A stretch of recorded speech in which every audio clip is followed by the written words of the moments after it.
Muy buenos días, tengan todas y todos ustedes. Les saluda Thais Aguilar, este 2 de agosto del 2021, lunes 2 de agosto, Día de la Virgen de los Ángeles, la patrona pues de Costa Rica. Y hoy quiero volver a invitar, traigo de nuevo como invitado a el genealogista y filólogo Mauricio Meléndez, quien nos va a contar de un proceso muy interesante que él acaba de concluir en una visita que recientemente hizo a España. Y es el proceso de nacionalización o de obtener la nacionalidad española a través de la herencia judío sefardí. Voy a mostrarles un video donde Mauricio se encuentra firmando todo este proceso y hay muchas personas que tienen dudas o han tenido dudas acerca de esta apertura que se hizo hace unos años por parte del gobierno de España y que en este momento también se está haciendo a través del gobierno de Portugal. Y él nos viene a contar cómo ha sido, en qué consiste la obtención de la nacionalidad por herencia judío-sefardí. Así que vamos a pedirle a Mauricio que voy a invitarlo a la sala.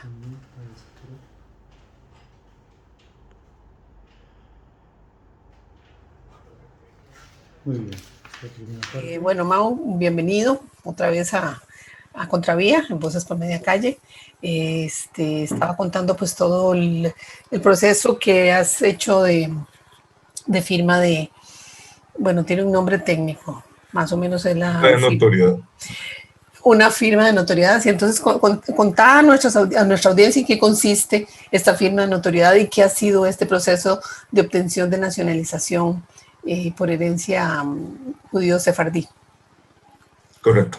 Primero que todo, agradecerte la invitación a estar en el programa y pues contarles que es un proceso que empezó, es una ley, perdón, que emitió el Estado español en el 2015 y estuvo en vigencia hasta 1 de octubre de 2019. Es decir, tuvo una vigencia relativamente corta. El asunto fue que al inicio, cuando todo esto empezó a surgir, había muchas dudas, ¿verdad?, sobre la realidad de esta ley. De hecho, muchos creímos que era una estafa, que era mentira, que era... Pero el Internet se generó. ¿En qué consistió específicamente? ¿Cómo fue que ese concurso? Sí. Entonces, la ley, digamos, tiene como un antecedente que se remonta al año, a principios del siglo XX, que era una especie de pedir perdón a todos aquellos que en algún momento fueron españoles y fueron expulsados. En este caso se trata de los judíos sefardíes, que es una población que llegó a la península ibérica desde tiempos tan remotos como los romanos. Estamos hablando de hace casi 2000 años. Resulta que pues había, en algún momento se convivieron en la península ibérica tres religiones, ¿verdad?, las tres más importantes del planeta, que eran la religión católica, la religión islámica y luego teníamos también a los hebreos, ¿verdad?, y los judíos. Y bueno, eso fue relativamente armonioso. Hubo momentos en que hubo mucho rechazo y en 1492 fueron expulsados de la península ibérica, específicamente de España primero y luego de Portugal, todos los judíos que no se hubieran convertido al catolicismo. Perdón, ¿cuántos siglos vivieron los sefardíes en la península ibérica? Imagínense que desde 1400, estamos hablando de casi 15 siglos, ¿no?, que ya tenían o sea, que de estar en la península. En una población asentada de mucho tiempo atrás. Sí, y en muchas, digamos, ciudades antiguas como Toledo, Segovia, etcétera, ¿verdad?, había juderías, que eran como decir los barrios donde vivían los judíos, ¿verdad? Y estaban también los mozárabes, que eran los que descendían más que todo de los árabes, allá a veces mezclados también con españoles. Entonces el asunto, bueno, español, el concepto no existía, digamos, en ese momento. El concepto actual. Pero los cristianos, digamos, que sería lo más adecuado. Entonces, claro, esa expulsión hizo que esas comunidades, ¿verdad?, fueran asentándose en diferentes partes de la región del Mediterráneo, ¿verdad?, en Grecia, en Francia, en algunos territorios, etc. La cuestión es que el Estado español de alguna manera pide perdón con esta ley y todos los descendientes de estos judíos pueden pedir, entonces podían pedir la nacionalidad española, ¿verdad? Que eso es lo interesante del caso. ¿Y cómo fue, bueno, cómo se anuncia este proceso? ¿Cómo te ves involucrado vos? Y contanos cuántas más o menos personas en Costa Rica tenemos herencia judío-sefardí en nuestros antepasados, muy remotos, pero bien que mal lo tenemos, según me has contado, y cuántas personas más o menos se calcula que han obtenido la nacionalidad de Costa Rica, la nacionalidad española en este proceso. En una primera instancia, como les comenté, ¿verdad? Cuando empezó a circular más o menos en 2016 una lista de supuestos apellidos judíos, ¿verdad? Y que mediante la probada, digamos, si se probaba que usted tenía esos apellidos que eran judíos, iba a poder obtener la nacionalidad. El asunto es que no existen apellidos judíos, o por lo menos los que estaban en esa lista en realidad eran apellidos castellanos que tomaron algunos judíos, ya sea cuando se convirtieron o para ocultar su origen y no ser perseguidos. Claro. Entonces ahí se generaba, digamos, toda una como cierta suspicacia en cuanto a si era real o no era real todo eso. Claro. Pero bueno, finalmente en el 2018, por un cliente que yo tenía, digamos, que le gustaba que yo le hiciera trabajos genealógicos, un día conversando, ya después de varios trabajos que le había hecho, le digo, bueno, ¿usted sabía que usted tiene sangre judía? Y me dice, ah, ¿de veras? Sí, claro. Los ticos tenemos sangre judía muy poca que se pueda documentar, ¿verdad? Y más allá del mito que hay de que todos los antepasados de los ticos son judíos, lo cual es falso, ¿verdad? Eso es una mitología que se propagó sobre todo en los años 70. Sí. Y sobre todo se propagó en la década de 1970 por un señor que se llamó Gonzalo Chacón Trejos. Él emitió esos criterios y a partir de ahí la gente cree y dice que los conquistadores que vinieron eran judíos, que muchos se venían a ocultar y que no podían ser encontrados en Costa Rica, lo cual es falso. Claro, perdón, porque coincide con el descubrimiento, la llegada de los españoles a América 1492. Por eso se decía que venían huyendo. Sí, pero lo interesante es, y mucha gente no lo sabe, es que era prohibido que los judíos pasaran a América. No, okay. O sea, desde el inicio, no era fácil. factible. No. Claro. Hubo algunos casos, como uno en México, ¿verdad? Que un gobernador fue nombrado, no sé si era en Nuevo León, no recuerdo bien, pero bueno, fue nombrado como gobernador. Él venía de familias judías, se suponía que ya era católico, ¿verdad? Él se trajo una gran cantidad de gente, el séquito del gobernador, y por lo menos se cree que más de 150 eran también judíos todavía practicantes, pero era lo que se llamaba criptojudíos, es decir, que se hacían pasar por católicos, pero en la esfera privada practicaban el judaísmo. Entonces, bueno, la cuestión fue que en México los encontró la Inquisición y fueron quemados muchos y muchos huyeron, ¿verdad? La cuestión es que algunos dicen que, por ejemplo, Antonio Carvajal, que era un conquistador, era uno de esos, pero es difícil creerlo porque precisamente la Inquisición estaba en toda España, digamos, en todos los territorios españoles, incluido América. Claro. Entonces, no es imposible, pero es poco probable. Claro. Porque no es que la gente llegara a Costa Rica y ya estaban a salvo de la Inquisición. Sí, aquí también funcionó la Inquisición, ¿verdad? Claro. Bueno, pero en todos casos es una historia diferente. La cuestión es que los ticos tenemos dos raíces que son las que más frecuentemente tenemos. Una viene por una familia que es Arias Dávila, originaria de Segovia, en España, ¿verdad? Se cree que inclusive tenía algo que ver con Ávila, por eso el Ávila que ellos tenían. Y eran también judíos. Y otra familia que era Gutiérrez de la Caballería, que se estableció en Nueva España, que era México. La Arias Dávila se estableció en Guatemala. Y muchos ticos venimos de Jorge de Alvarado y otros venimos de Juan Vázquez de Coronado, ¿verdad? El conquistador pues muy conocido en el país. Juan Vázquez de Coronado se casa con Isabel Arias Dávila y por ahí viene esa sangre. Jorge de Alvarado se casa con Marina Gutiérrez de la Caballería y de ahí vienen esas líneas. Pero están muy remotas, digamos, una es de 1530 y la otra es de 1550. Claro, entonces, obviamente... Pues, hay que ir a buscarlas y es un proceso genealógicamente, me imagino que complicado. Pues no es tan complicado en el sentido de que son familias que se han estudiado bastante. Ah, ok. El asunto es que son muchas generaciones, ¿verdad? Para Sí. que te hagas una idea, digamos, más o menos, una persona promedio, digamos que hoy tenga unos 25 años, a veces puede estar entre 17 y 25 generaciones atrás de esos judíos. Wow. ¿Verdad? Estamos hablando de 600 años de historia. Claro. Entonces, documentar eso, ¿verdad? Y probar esa ascendencia puede resultar algo tediosa o difícil dependiendo de las capacidades, digamos, que usted tenga de investigación histórico-genealógica, ¿verdad? Claro. Entonces, claro, el asunto es que ¿cuántos costarricenses tenemos esa sangre? Pues, siendo conservador, podríamos decir que un 60% de las personas que tengan antepasados en el Valle Central van a tener alguna de estas líneas, alguna de las dos, sobre todo la Arias Dávila es la más frecuente. Entonces, siendo conservador, pero podría ser que hasta un 70%.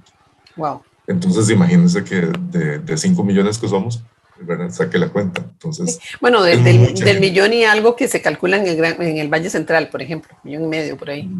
Sí, no, lo que pasa es que cualquier persona, aunque ya sea de provincia o alejado del Valle Central, pero que tenga, aunque sea un antepasado en el Valle Central, es posible que tenga esa línea, ¿verdad? Wow. No así, digamos, los guanacastecos de pura cepa, por ejemplo, no es tan frecuente. Pero si es un guanacasteco que ya tiene raíces del Valle Central, gente que se fue ya en el siglo XVIII, XIX, a esas zonas, a lo mejor va a tener esa sangre. Entonces, mucha gente, ¿verdad? Cano, contanos de tu caso. ¿Cómo lo hiciste? Bueno, el caso mío es curioso, digamos, porque yo soy genealogista desde hace muchísimos años, ¿verdad? Como muchos saben. La cuestión es que este cliente primero que tuve yo, que en algún momento tal vez él va a querer hacer alguna historia que yo le había dicho, bueno, ¿verdad? Porque fue muy interesante, porque fue de casualidad. Yo le dije, mire, usted tiene sangre judía. Y me dice, es que me interesa porque hay una ley española. Le digo, no, sí, yo conozco la ley. Ya yo la había buscado, le digo, pero aparentemente nosotros no calzamos. Y dice, pero usted puede probar que yo vengo. Sí, eso sí se lo puedo hacer. Y le hice un trabajo. Él lo presentó a la Federación de Comunidades Judías de España, que era la que determinaba si le daban el certificado de ascendencia sefardí o no. Entonces él lo presentó y en 2 semanas se lo aprobaron. Entonces, sí, ya ahí fue algo como muy curioso porque decimos, era real. Era cierto. Era cierto, pero no sabíamos realmente las dimensiones del asunto. El caso en particular mío es que la línea de este cliente se unía, es decir, era la misma mía como en 1750. A partir de ahí hacia atrás era exactamente la misma línea. Y yo dije, bueno, voy a ver si, mire, yo podría hacer esto también. Entonces ya le habían aprobado a él. Pero bueno, en eso vino una cantidad de gente que quería ya hacer el proceso. Y yo lo fui postergando y yo mismo decía, bueno, ¿para qué quiero ser español, verdad?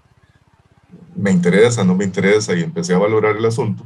Hasta que ya casi cuando se iba a terminar, porque la ley tuvo un vencimiento en el 2018 y se amplió un año más hasta el 2019. En octubre, el 1 de octubre del 2019, se acababa. Ya no había, digamos, no había tiempo. Opción. De presentar los papeles, me imagino. Es correcto. ¿Verdad? Entonces yo dije, ya cuando estaba cerca del final, ya tenía un poquito más de tiempo, entonces bueno, voy a hacerlo. Y yo mismo lo hice, aprendí a hacer el proceso, porque tanto la ley española como la ley portuguesa permiten que sea la misma persona la que haga el proceso, ¿verdad? Han surgido, ¿verdad?, una serie de bufetes que ayudan a las personas a conseguirlo también, ¿verdad? Lo que te facilita el tener abogados es obviamente que usted se desentiende de todo el proceso. Claro. ¿Verdad? Entonces, sí, pero igual... Es un proceso que se puede hacer en línea. Exactamente, se hace todo en plataformas digitales, tanto lo que es del Ministerio de Justicia de cada país, como lo que haces con las comunidades judías. Pero bueno, yo decidí hacerlo por mi cuenta, también gracias a este cliente que él lo había hecho él mismo, y entonces él me fue pasando como decimos en Costa Rica, los binazos. Sí, y él la obtuvo. Él la obtuvo, digamos, fue el primero de todas las personas que yo conocí que ya sí tiene su pasaporte en la mano. Entonces es increíble, ¿verdad?, que al final era cierto. Pero todo ese proceso, digamos, a Costa Rica ya llegó muy tardío. De hecho, todavía, para el caso portugués, la gente cree que es una estafa, dicen que es falso y no, resulta que es cierto. Pero bueno, volviendo. Sí, perdón, entonces en ese momento el proceso se puede hacer para obtener la nacionalidad portuguesa. Es correcto. Hay una ley portuguesa anterior a la española, unos meses antes, ¿verdad? Del 2015 también, y está en vigencia desde esa época. La diferencia es que la ley portuguesa no tiene fecha de caducidad. Hay todo un movimiento interno, se habla de que eventualmente la van a querer cambiar o modificar de alguna manera, ¿verdad? Pero bueno, todavía está vigente. La cuestión es que es para España, entonces ya unos meses antes de que terminara todo el asunto, yo presenté toda la documentación, la subí a las plataformas y efectivamente a los meses, digamos, antes del final del 2019, se me comunicó y se me dio la certificación de descendiente de judío sefardí, con la cual vos pasabas al Estado español. El Estado español ya presentaba la documentación y el Estado español dictaminaría si te da o no la nacionalidad al haber demostrado. El punto esencial era demostrar que usted tenía sangre. Claro. Y hubo algunos casos, o te has enterado de algunos casos que se demuestra que sí tenían ascendencia judío sefardí y que no les hayan dado la nacionalidad o casi que automáticamente sucedía eso. La mayoría de las veces, digamos, si estaba bien documentado el informe genealógico, no había ningún problema. ¿Verdad? A veces el problema es con alguna fuente específica, ¿verdad? ¿Se imaginan ustedes que en 600 años de historia, todo lo que pudo haberse perdido? Claro. Entonces, claro, hay casos en los que usted sabe, como genealogista, usted puede decir, mira, para mí no hay duda casi de que esta persona viene de judíos sefardíes por esto y esto y esto. Para tener los indicios, pero no tenés una prueba directa. Entonces, a veces, ahí sí se le podía complicar a la persona. Entonces, la Federación de Comunidades Judías de España no te rechaza, digamos, no te rechazaba los expedientes. Lo que sí pedía era entonces documentación adicional. Y en casos difíciles, ¿verdad? Como ese que te comento, que tal vez un documento es indirecto, dependía mucho del criterio, ¿verdad? De la federación. Del que estuviera analizando, me imagino el caso. Sí, entonces a veces te pedían un documento que no existe. Y al no existir, el expediente queda estacionado ahí. Uno les podía argumentar, ¿verdad? Y explicar por qué se decía que tal persona era hija de sutano, pero muchas veces, bueno, no muchas veces, en realidad fue más bien excepcional. Excepcionalmente te decían, no. Necesitamos esa partida. Claro. Entonces hubo pocos casos, pero los hubo donde se quedaron estacionados. Claro. Y simplemente no hubo un rechazo, pero entonces no hubo aprobación, entonces no tienen la posibilidad de seguir con el Estado portugués. Claro, era un proceso relativamente complejo, porque, por ejemplo, tenías que hacer examen de conocimientos constitucionales y culturales de España. No tenías que hacer el examen de lengua por haber nacido en América Latina, pero sí tenías que tener una vinculación especial con España, y esa a veces podía ser complicada porque si usted es una persona que nunca ha tenido un vínculo con España de ningún tipo, entonces tenías que recurrir a hacer donaciones a instituciones españolas, ¿verdad? Para probar que sí había un vínculo entre usted y España. Otra gente sí, si usted tenía un pariente, por ejemplo, aunque fuera político, que era español, ya eso era un vínculo con España. Claro. Sí. Entonces eso ya te facilita un poco más, o si usted había estudiado en España. O en el caso mío, que yo estudié filología española, entonces a mí me servía el título que yo saqué en la universidad. Claro. Porque tenía una vinculación con España, ¿verdad? Y inclusive las materias que estudié eran parte de eso, donde usted señalaba cuáles se relacionaban con la historia de España, ¿verdad? Directamente, claro. O la literatura o la lengua. Entonces, claro, eso fue, digamos, para mí era un beneficio en ese sentido. Claro. Y finalmente tenías que viajar a España. ¿Cuándo? Bueno, cuando ya usted pasaba al Estado español, ¿verdad? Porque lo primero era la certificación. Sí, una vez obtenido, usted pasaba al Estado español. El notario, digamos, que era el que fungía, digamos, como una especie de representante del Estado español, claro, que verificaba que usted había presentado toda la documentación que le pedían, que era la partida de nacimiento debidamente apostillada, todo el pasaporte autenticado, pero todo, hasta las páginas en blanco, ¿verdad? Tenías que mandarlo, la hoja de delincuencia, ¿verdad? Y luego el informe genealógico también, que tenía que estar ahí adjunto, todas las donaciones que usted hizo y todas las pruebas que vinculaban a su persona con España. Ok. ¿Y vos hiciste todo eso? todo eso, bueno, cada persona, cada una de las personas que ayudamos, ¿verdad? Tenía que presentar eso. Claro. Entonces, claro, era un proceso, si se quiere, relativamente complejo.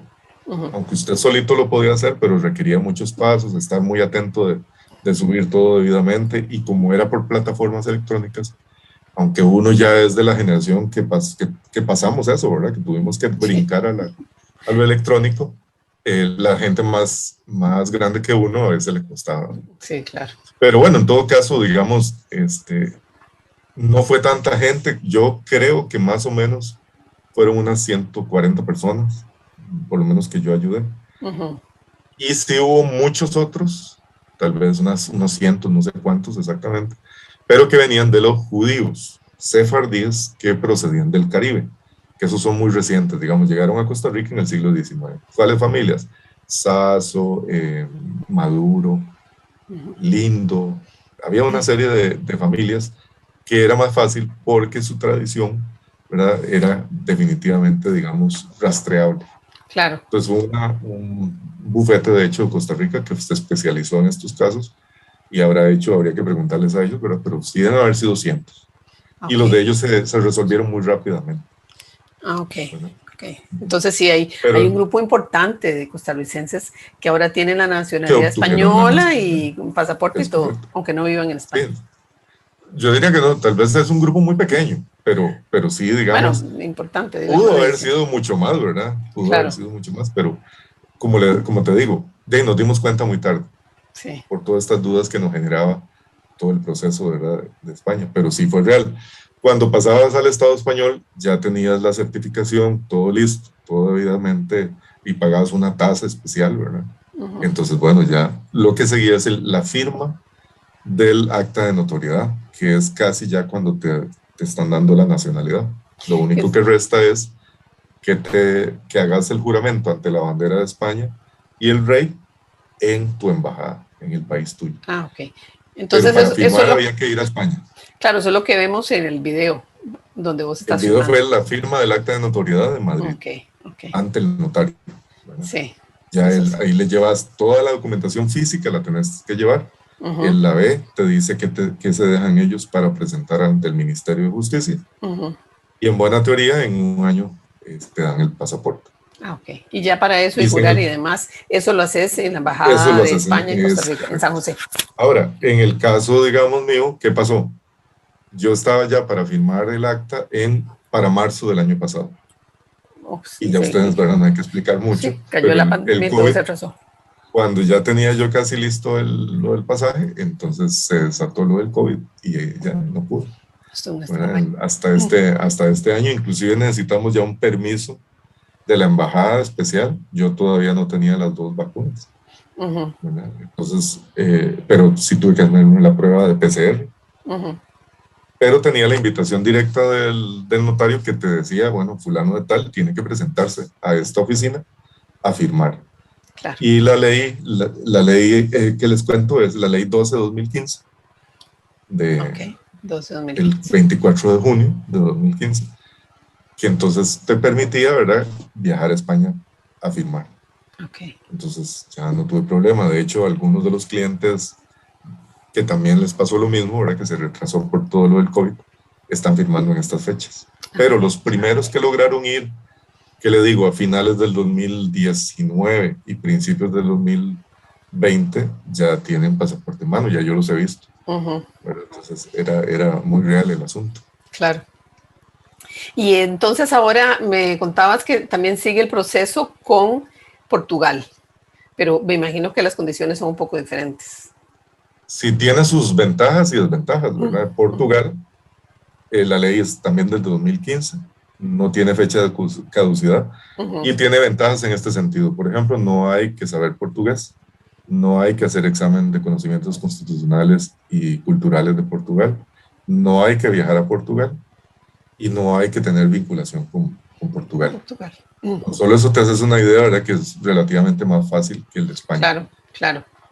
El asunto es que allá en Portugal hay todo un movimiento dentro del Parlamento de algunos diputados que piden hacer cambios en la ley, ¿verdad? Porque no eliminarla, pero sí hacer cambios para que sea más difícil claro. porque en este momento es relativamente fácil. Pedir un vínculo mínimo. Es correcto, no hay que tener vínculo, ese es el asunto. Sí, claro. Lo que tenés por que lo menos el probar, idioma. lo esencial, sí, sí, imagínate, con solo que te pidan que tenés que saber portugués a cierto nivel, ¿verdad?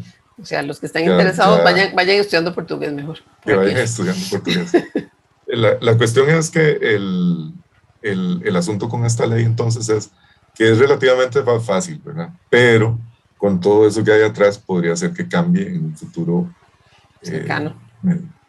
Sí, tal vez mediano, pienso yo, pero claro. No se sabe, ¿verdad? Siempre esa cuestión. No hay en el Parlamento presentado nada de esto. Ya, nada más la discusión. Es correcto. Y en medios de prensa ha salido y todo, ¿verdad? Y hay diputados que salen y dicen que no puede ser posible, ¿verdad? Es que un se dé una nacionalidad así. Claro. Es correcto, el rum que hablamos en Costa Rica. La cuestión es que entonces, ¿qué quiere decir esto, verdad? Bueno, que sí está vigente. Entonces, el asunto es, ¿qué es lo esencial de la ley de Portugal, que es lo mismo de la española? El informe genealógico. Claro. Uno tiene que demostrar, ¿verdad?, que es descendiente de judíos sefardí. Eso es la esencia.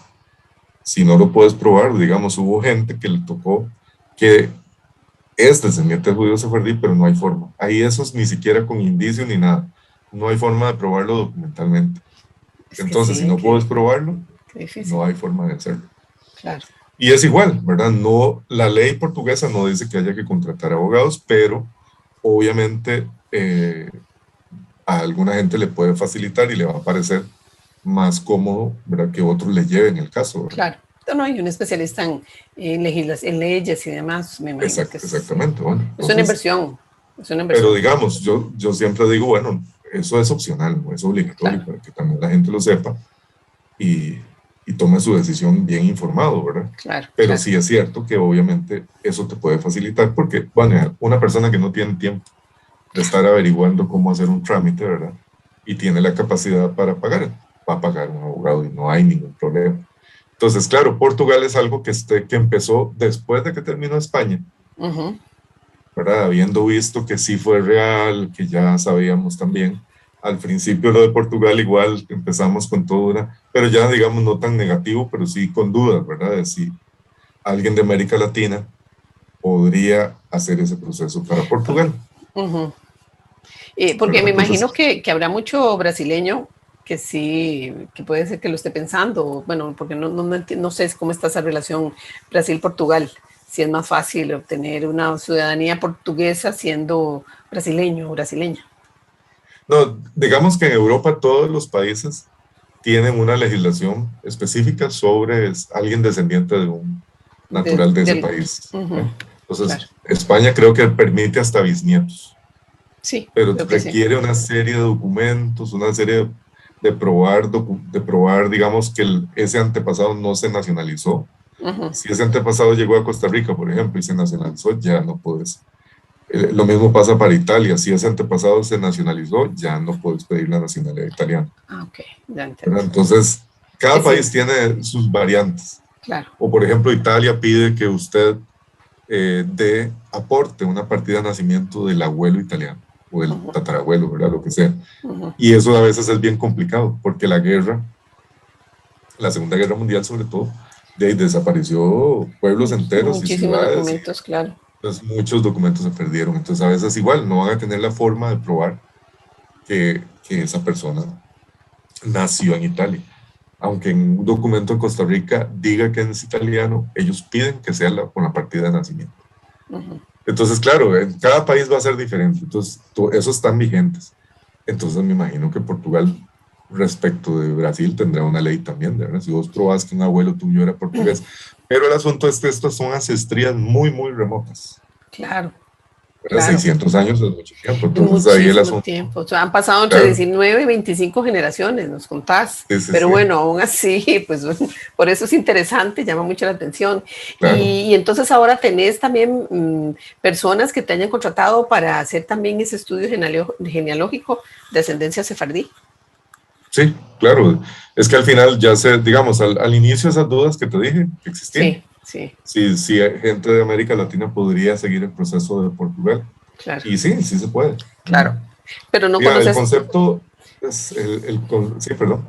No, que si no conoces, o sea, todavía no conoces de alguna persona que haya obtenido ya la nacionalidad portuguesa por ese proceso. Costarricense no, porque, digamos, a eso voy entonces. Ya. Cuando termina lo de España, Ujú. eso fue en octubre del 2019. Ujú. sí, siguió vigente, digamos, y está vigente todavía, porque hicieron una prórroga no para inscribirse. Si usted se inscribió antes de esa fecha, Ajá. usted podía seguir su proceso porque Sí, la ley en sí de pedirlo caducaba en ese momento, pero si usted lo pidió en tiempo, seguía su claro, proceso normal, claro, claro. aunque saliera 2 o 3 años después, eso no O sea, importa. ahora, Entonces hay gente, para que tengan claro, no se puede presentar ni pedir a través de la española. correcto, Ok, sí. sí, eso es muy importante porque todavía hay gente que a veces Se llama busca, diciendo de España, no, España ya se acabó. sí. Es Pero igual queda que la ley Portugal. sí, exacto. La ley de España hubo también una de memoria histórica en los años 80 del Ujú. siglo pasado, y entonces era muy fácil también probando que usted venía de un abuelo, bisabuelo español, obtenía la nacionalidad, pero eso también, esa ley era muy específica, muy fácil de hacer, ya no existe. Existe la normal, digamos, el proceso migratorio normal, Ujú. de si usted prueba que su abuelito era español, pero tiene que hacer toda otra serie de documentos Claro. más Y complejos. que no se nacionalizó, que no obtuvo la nacionalidad del país al que migró. Es correcto. Pero bueno, la cuestión es que para Portugal entonces, de ahí sí se puede. Al final el concepto es amplio, digamos, en el sentido de Sefarat, que era toda la península ibérica.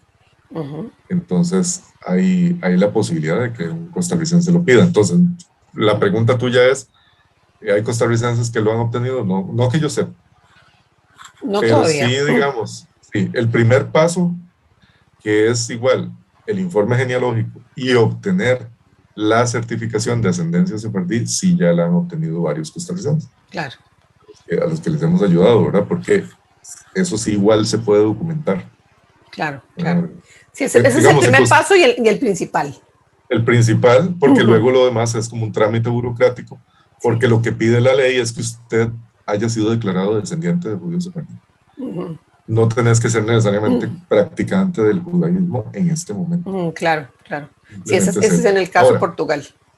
exacto. Lo que pasa es que en Portugal hay como 3 instituciones que dan esos certificados. Uno es la SIL, que le decimos, que es la Comunidad Israelita de Lisboa, Ujú. que es a la que acudimos los latinoamericanos, porque en eso es más amplio. Luego Ujú. está la de Oporto, pero ellos solo atienden como los casos de judíos practicantes o como decirle a alguien que fue nieto de un judío practicante y entonces está muy reciente. Ujú. Pero los más remotos no los No, atienden. ok. Y está la de Belmonte, que esa no conozco, digamos, sé que existe y sé que lo emite, pero no sé Las el sistema, condiciones. digamos. Ujú. Es correcto. Entonces, bueno, ¿qué hace un costarricense, digamos? Tiene que dirigirse al asilo, ¿verdad? Ah, ok. Y entonces ahí la comunidad israelita de Lisboa le va a dictaminar si sí o si no. Y conoces de algún caso que ya lo han dictaminado que sí es descendiente, sí, desciende de Descendiente. sefardíes? Ujú. Ujú. Sí, claro. No, Ah, no, ok. ya hay varios, Ujú. tal vez unos 10 que ya fueron aprobados, pero el Ok. proceso es muy lento, que también eso es bueno Bueno, saberlo porque la gente, ¿verdad? sí, no es Puede tener automático. prisa y no, es un proceso lento. Antes Solo más, para que más. se hagan una idea, el Ujú. proceso de aprobación del expediente llevó entre 6 y 8 meses. ¿Verdad? Ok, Es bastante, solo la aprobación. Ahora después sigue, metes toda la documentación al Estado portugués claro, y ya seguís a la parte final. sí. Pero se calcula, ¿verdad? Según los que saben, ¿verdad? Los especialistas, que se va a durar entre 2 años y 3, Ok, ¿verdad? En claro. obtener finalmente eso. Todavía, ya le digo, todavía no No conozco un sé si no. costarricense que lo haya Ok, obtenido. claro, Pero porque basados en la experiencia de España, ya sabemos que es factible, ¿verdad? Que si claro, es algo, claro. no era una fantasía o no era una farsa o no. Sí, sí, no, yo te invité a que hablaras de eso porque precisamente en la última entrevista que hicimos sobre la sangre afrodescendiente entre los costarricenses, una persona, un conocido mío, algo habló de lo de judíos sefardíes y que eso era mentira y no sé qué. Yo dije, bueno, aquí está, no es mentira.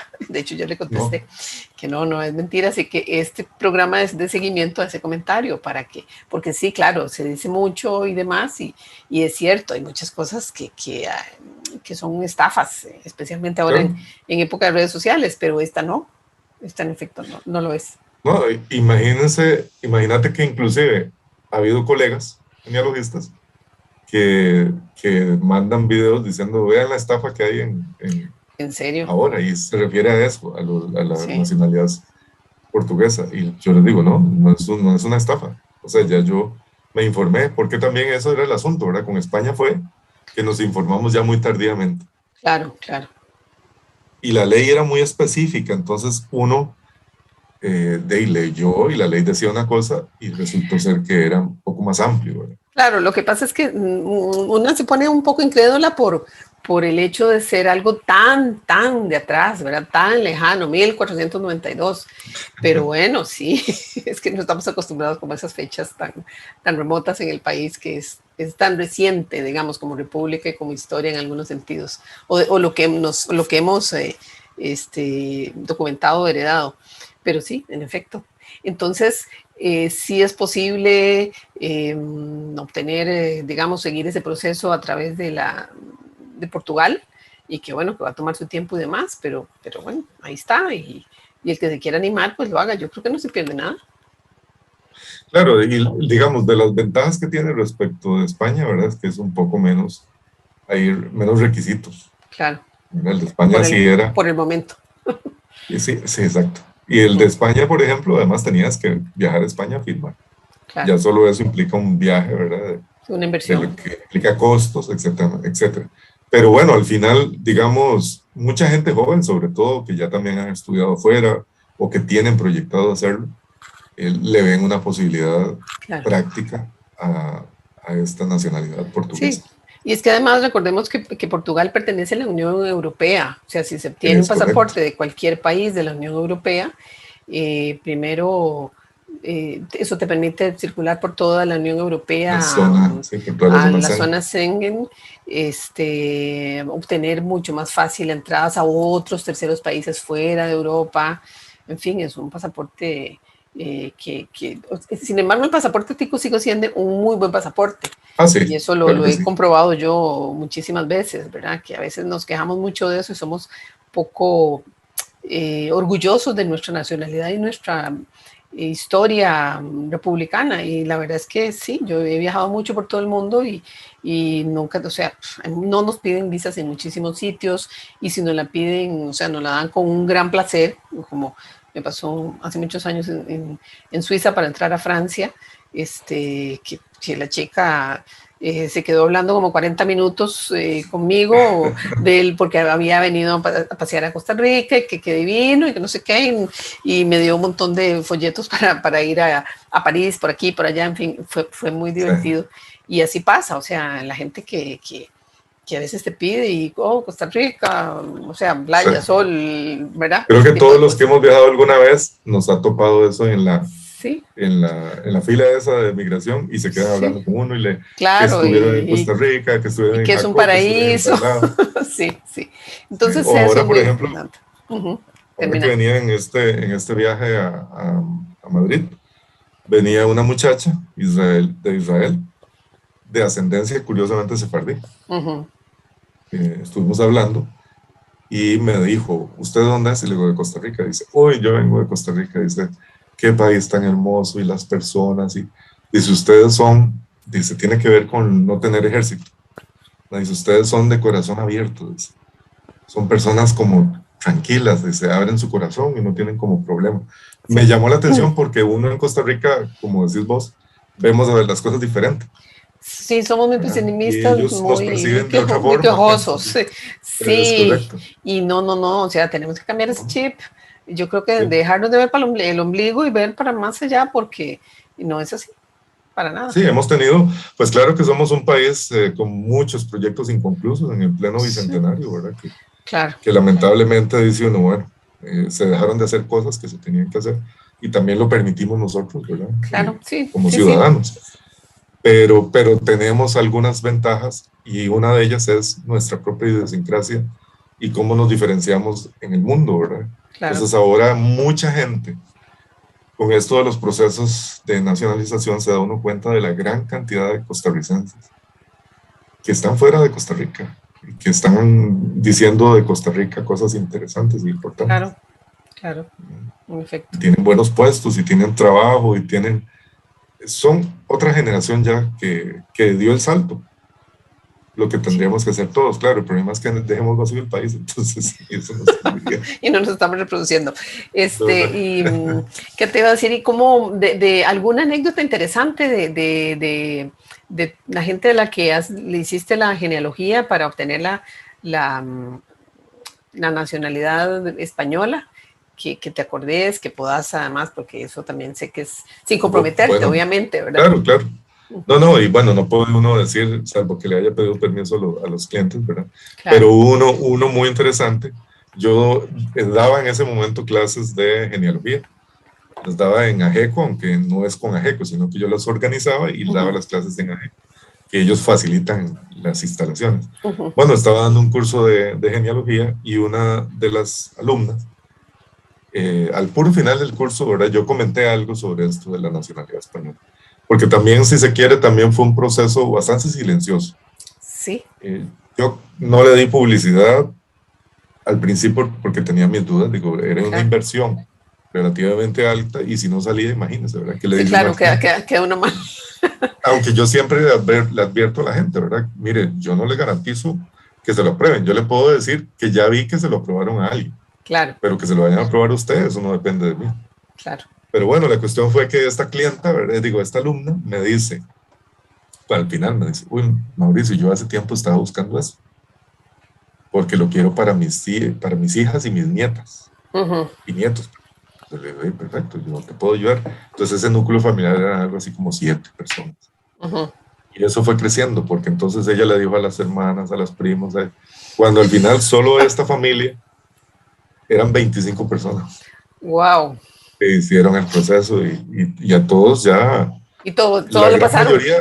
La gran mayoría ya firmó el acta de notoriedad. Wow. Faltan unos poquitos, ¿verdad? Porque organizar un viaje en media pandemia, les aseguro que sí no es fácil, ¿verdad? Sí, claro. Porque hay que buscar un montón de... Y sobre todo, como todo cambia cada cierto tiempo, ¿verdad? Que, de hecho, por ejemplo, ahora que yo venía, el muchacho de la aerolínea me dice... Pero usted no tiene la vacunación. Le digo, no. O sea, entonces solo tenías una. Yo creo que no va a poder. Le digo, no, yo creo que sí. Le digo, porque lo que entiendo es que la ley me da a mí la posibilidad, casi que es perentorio que yo venga a firmar, digo, que vaya a firmar a Madrid. Dice, bueno, déjeme preguntarle a mi jefe, y se fue. Bueno, ya después de que hablaron, uno los ve, ya vino y dice, no, sí, usted sí puede ir. Dice. Claro. Porque precisamente voy llamado por una autoridad española. Claro. A firmar. Entonces, sí. Venga, firme. Eso es lo más importante. Para y claro, pues los ticos tenemos muy buena experiencia ya en cuidarnos del COVID, ¿verdad? Bueno, la mayoría, no diría que todos. Sí. ¿Verdad? Uno sigue el protocolo. Pero no es como otros países que no es Brasil, ¿verdad? No. O Perú. Sí, ya uno tiene experiencia, ya uno sabe que tiene que cuidarse y no pasa nada. Y ahí van un proceso de vacunación y PCR y todo lo que se pide ahora. Pero bueno, no ha sido muy interesante. Voy a mostrar luego algunas de las fotografías que tomaste del sitio donde vienen los descendientes de Arias, de la torre de Arias Dávila, por ejemplo, que es en Segovia. Y, ¿verdad? Y algunas otras cosas que aprovechaste para tomar en este viaje a España, para seguir ese proceso. Claro, y es interesante, ¿verdad? Que de una familia, además, curiosamente, una muy reconocida en su momento, ¿verdad? Porque ya no hay, bueno, sí hay todavía Vázquez que posiblemente descienden de Vázquez de Coronado, pero no por línea de varón, sino por líneas ahí femeninas. Pero Juan Vázquez de Coronado, ¿verdad? Que uno como estudiante en el colegio o en la escuela, ¿verdad? Resulta que es antepasado de casi todos los costarricenses, tal vez del 70%. Entonces, cuando uno lee los textos de historia, estás leyendo la historia de tu gente. Lo que pasa es que no nos enseñan, ¿verdad? Eso en la escuela, ¿verdad? Sí, como parte de la identidad. Sí, más bien como un objeto ajeno y de verlo de largo. El tercero, el otro está allá. Y Exactamente. ese no tiene nada que ver conmigo, ¿no? Resulta No, que todos los ticos del Valle Central venimos de los mismos conquistadores, sea usted de la clase alta, baja, la antigua oligarquía, etcétera, todos venimos de los mismos. Lo que pasó es que en algún momento se separan, ¿verdad? Las familias, sí, como pasa en todo lado. claro. Pero todos venimos de los mismos, ¿verdad? Hay un proverbio árabe muy, muy bonito que dice, todos los reyes son mendigos y todos los mendigos son reyes. Sí. Es porque al final todos venimos de todos. En un país tan pequeño como el nuestro, venimos de los indígenas sometidos, de los esclavos avasallados, ¿verdad? Y de los conquistadores. Y también de los españoles pobres que llegaron. Porque no todos los españoles que llegaron eran gente noble, aunque fuera de la nobleza baja, que era la hidalguía, ¿verdad? Vino de todo. De todo. Y de todos ellos venimos. Sí, sí, en efecto. Salvo alguno, ¿verdad? Sí, mira, y si alguien quiere contactarse con vos para este posible estudio, podemos dar tu correo electrónico para ponerlo en el correo electrónico o el WhatsApp, que me escriban okay. en el WhatsApp. Perfecto, entonces yo lo voy a dar ese dato, lo voy a dejar está la grabación, ahí va a estar saliendo a lo largo de esta entrevista en una pequeña capsulita de títulos, y también lo voy a poner en la descripción del video y de la información adicional, pero ha sido muy interesante y voy a aprovechar que Mauricio está acá para contarles que voy a seguirlo invitando porque el tema de la genealogía y de la historia es muy interesante. De hecho, hay otro programa con don Vladimir de la Cruz en esta misma plataforma que es muy interesante escuchar a don Vladimir hablar de la historia de Costa Rica contada de una manera además muy apasionante también. Tienen mucho que contarnos de historias muy, muy interesantes de quiénes somos y de dónde venimos y de cómo se gestó esta cultura iberoamericana. Así que, claro, no, con mucho gusto. Así que vamos a seguirlo invitando una vez al mes, tanto, bueno, a vos como a algunas otras personas de la Asociación de Genealogía de la Academia. De la Academia, perdón, de la Academia. Genial, porque siempre el conocer de dónde venimos nos da una parte de hacia dónde podemos ir, ¿verdad? Claro, claro. Bueno, muchísimas gracias. Muchas gracias, chao. Mauricio. Y les espero dentro de 8 días a las 11 de la mañana. Y les invito también a que más tarde, a las 4, se tomen un café con Odette en su programa, aquí en Voces por Media Calle. Que tengan una bonita semana. Muchas gracias.